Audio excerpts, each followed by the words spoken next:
When I told you guys yesterday that ratings for the NBA Finals were going to be down, I didn't expect it to be this far down. I've been telling you guys for weeks that the NBA was in trouble. When matchups for the conference finals featured Clippers Suns, Bucks Hawks, with no crossover mainstream stars except maybe Kawhi Leonard, you knew the NBA was in trouble. Ratings have been on a steady decline the entire postseason. Hell, NBA ratings have been on a steady decline since 2019. And they show no signs of improvement, no signs of going up. I told you yesterday the media was going to do everything in their power to cover for the poor NBA ratings for the finals. Well, it's already begun. First headline when I Googled ratings for Game 1. NBA Finals dominate Tuesday with Game 1. When I saw the headline, I thought, well, damn, maybe the NBA pulled it off last night. Maybe there was enough interest to pull a decent number. It was announced about an hour or so before tip-off that Giannis was going to play. Maybe I was wrong about Giannis. Maybe Giannis is a big draw. Perhaps he did the unthinkable and rescued the NBA from their terrible ratings throughout the playoffs. My estimate for the NBA Finals was they were going to average 10, 11, 12 million viewers a game. I thought that was a fair estimate. Now, that would be significantly lower than ratings for the 2019 Finals, but it would represent a sizable increase over last year. Boy, was I wrong. I was wrong. Preliminary ratings for Game 1 of the NBA Finals were released just a few hours ago. Now, these aren't the final numbers, they're preliminary. Are you ready? Are you ready? Game 1 last night, 7.7 million viewers. Barely, just barely eclipsing Game 1 of the Finals last year. Only around 200,000 more people bothered to tune into Game 1 this year than they did last year. When you compare it to Game 1 in 2019, the NBA is down 43%.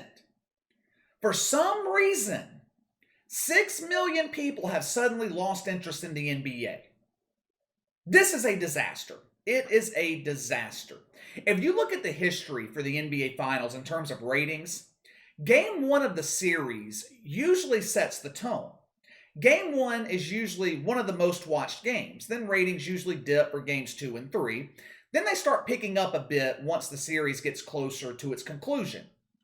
Game 1 sets the tone, though. Game 1 is important.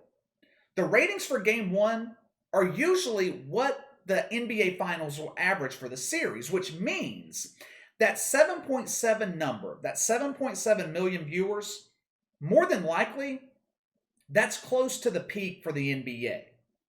In fairness, the number does not include the out-of-home viewership the NBA is now including in their final rating, which, is people at restaurants and bars where most are not paying attention to the game, but the NBA, they include them anyway. I'm sure they're going to find a way to get that number over 8 million, but it's not going to matter. It's not going to matter. There is no way the NBA or the woke media can spin this. Ratings for Game 1 of the NBA Finals are a disaster. That's the truth.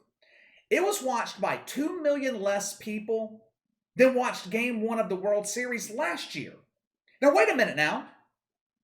I thought the NBA was the second most popular sport in America. But hey, Adam Silver can take solace in the fact that the NBA is real popular in China. Did you see his conference with the media last night before Game 1? He was actually asked about the NBA's dealings in China, which shocked the hell out of me. Usually the media stays away from that taboo subject. Adam Silver said the NBA doing business in China doesn't mean they are blessing everything that goes on in the country. Like the rampant human rights violations, the re-education camps, slave labor, minor stuff like that. Adam Silver said it's important for the NBA to continue to do business in China because it will help bring the cultures together. The NBA, we bring people together. I guess he's never read a history book. Mixing a communist culture with a capitalist culture doesn't work. Not one time did Adam Silver call attention to the human rights violations. The basketball camp that the NBA sponsored in China, where coaches were accused of beating the hell out of kids.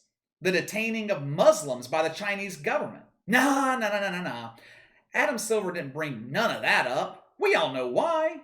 If he had, the Chinese government would have kicked the NBA out of the country again. Right now, they cannot afford that. They're down 33% in revenue. They hold 3 times the amount of debt to revenue they have coming in. Not to mention the rapidly declining television ratings domestically. The NBA, right now, they can't afford to stop doing business with China. Adam Silver might not bless the behavior of the Chinese government, but the NBA's close relationship with the CCP is essentially an endorsement of what they do over there. Now, the media is going to try and spin these god-awful ratings for Game 1. Hasn't happened yet. Though I did find an article in GQ posted yesterday. The NBA Finals TV ratings will be down, and it doesn't matter at all. It's funny, when NBA ratings are down, the media likes to claim that the ratings don't matter. But when ratings are up, all of a sudden, they're the most important metric to measure the NBA's popularity. I would imagine by tomorrow morning, when the official ratings are released, we're going to see headlines like this. NBA Finals ratings up double digits. Bucks Suns proved to be a sexy matchup for the NBA Finals. Giannis is clearly a ratings draw. They'll spin the story. They'll try to convince you that everything is great for the NBA. But we all know the reality. These ratings are terrible. My question is, if any media outlet decides to report the truth, what excuse are they going to use this year? Back in 2019, when playoff ratings were down double digits, the media used the excuse that LeBron James was out of the playoffs. Last year, when LeBron and the Lakers won the championship, the media, they came up with all kinds of excuses for the low ratings. It's the pandemic. That one was one of my favorites. Everyone is at home with nothing to do but watch television. That's why NBA ratings are down. That never made any sense to me, but that's the logic of the woke media. It's the lack of crowds. It's the bubble environment. It's Donald Trump's fault. He has turned Republicans against the NBA. What's going to be the excuse this year? The media is out of excuses. Arenas are sold out. Crowds are back. The pandemic is over. Donald Trump is not president. What excuse are they going to come up with? I'm sure they'll surprise us, come up with something. I imagine some media outlets will blame the fact that LeBron James is not playing. Even though when he was playing, ratings were lower than they are right now. Just think about this for a second. Let me put this into perspective for you. Game 1 last night, NBA Finals, barely beat America's Got Talent. They were separated by about 700,000 viewers. Now, you go back 2 years, the NBA Finals would have over twice the audience as AGT. I don't see it getting any better for the NBA going forward. My prediction of 10 to 12 million is going to be wrong. I guess when I predicted that, I was trying to be positive, trying to look at the glass half full. I don't know.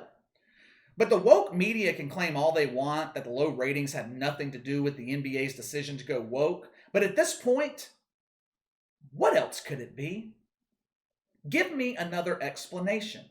Tell me another reason that explains the disappearance of 6 million people in the span of 2 years. Declines that rapid happen for a reason. Usually when ratings start to decline, it's a gradual decline. They'll drop 10%, 15%, maybe even 20%. But a decline of over 40%? Something has to happen to experience a decline that steep. And we all know what happened. The NBA turned off half their audience with woke politics. It's that simple. If you can come up with another reason, another explanation, let me know in the comments below. Also, let me know your thoughts on the ratings for Game 1. Are you surprised? Or was this expected? I would imagine most of you in my audience expected this. Make sure to like and subscribe. Click the notification bell to receive all notifications from the channel. Best way to contact me is by email at btlkc84@gmail.com, kc_BTL84 on Twitter. I'll see you guys tomorrow.